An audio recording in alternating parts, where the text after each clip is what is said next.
out that there was a guy with the same jacket my dad had.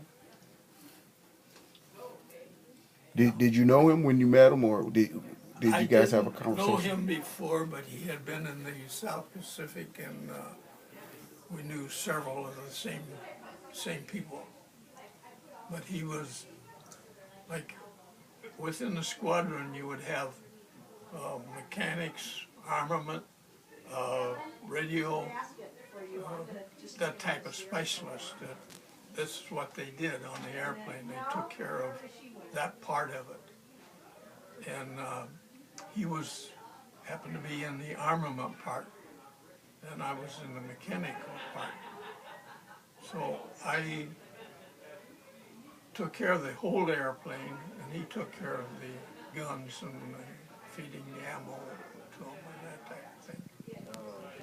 So it was quite interesting to meet somebody, 40 years later that was in the outfit that did that. We were an advanced squadron. We were called MacArthur's Elite or whatever. But that is, we were first to move in New Guinea. Then we moved up into the Philippines, and we were the first ones into the Philippines. And I was in Yokohama, Japan, in D4. 4 days after the armistice was signed, I was there.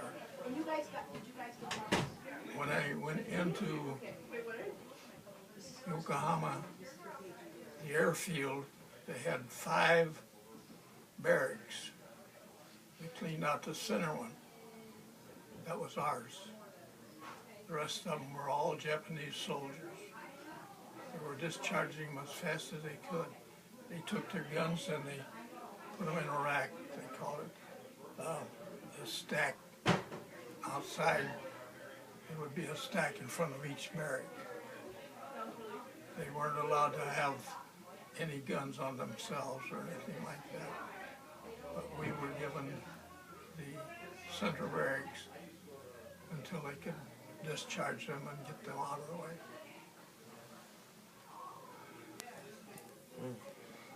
Now, in New Guinea, the guys that protected them were Australian soldiers.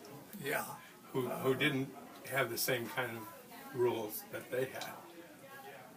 See, Australia wasn't actually invaded, but they were so close to it that they felt that it was going to be. They were very, I guess you would have to say, bold. They pulled guard duty for us, and you could bet nobody would cross them. I mean, they had no, as we would say today, no morals. I mean, they would kill you instantly if they thought you deserved it. So the Australians were very good guards and fighters and that. Most of them had been over or into the war for quite a while, and the people left at home were so close, but they couldn't go back and see them. They couldn't travel back and forth and see them. So they were good. So can you tell us what was where did you have the most? Where was the best time when you served? The best Yeah. time? Yeah. We're still doing our interviews, Oh, probably. yeah. Oh, I'm sorry. The best time, yeah, was probably Chicago. See, I came up here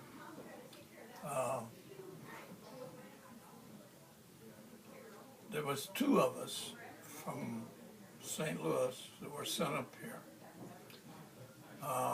They had an opening with Ford Motor Company for an inspector to inspect the half tracks and things that they build at the Chicago Assembly Plant.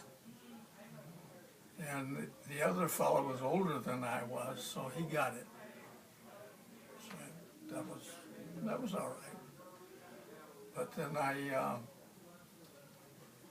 after going to school here in Chicago, it was the Air Force was the elite of the group, let's say that. We were stationed, what's the name of the hotel? Not the Sheridan. No, It was one of the big names down there. yeah, it was a big name. But anyway, we, as a group of airplane mechanics, there was only, say, 20-some of us. We were given one floor, 2 floors actually, but basically we used one floor of the hotel. And we had what was considered a Class A pass in Chicago, that we could go any place, anytime, dressed any way. Everybody else that went out of the hotel had to be dressed in a Class A uniform. But we were different. So we got to go any place we wanted to go to within, stipulated within 100 miles, but that meaning that if as long as you were back to go to school and attend your classes, they didn't care.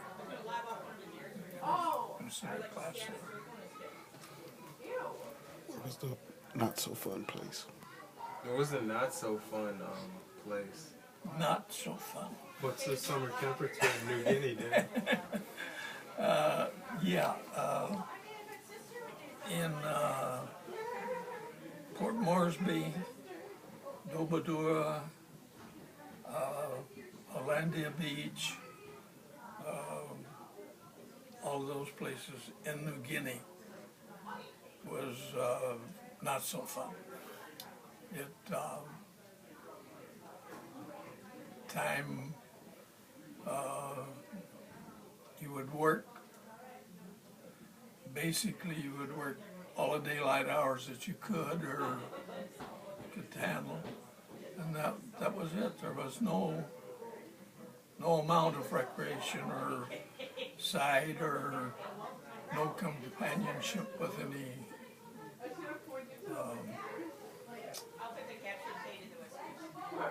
with anybody outside of the service, outside of the squadron we were in. From Port Moresby over to Hollandia there was no road. Everything was flown in. Had to come in by airplane. That was the only way. And about, I would say, at least 85% of the squadron got yellow jaundice from malnutrition. So that was kind of a rough area. What is that? What is yellow jaundice? Yeah. It's malnutrition. It's when you live on a canned goods for ever. See, I spent 2.5 years from Port Moresby to Tokyo. And that's a long time. With just canned food? Well, no. After we got our P-38s and got settled down, then we got what we called our Fat Cat, an EC-3, that we could fly back to Australia and pick up eggs and things like that and bring them back. But we were the only ones that had it. The engineers that were with us that tried to build the strips in the road and that type of thing, they lived off of us.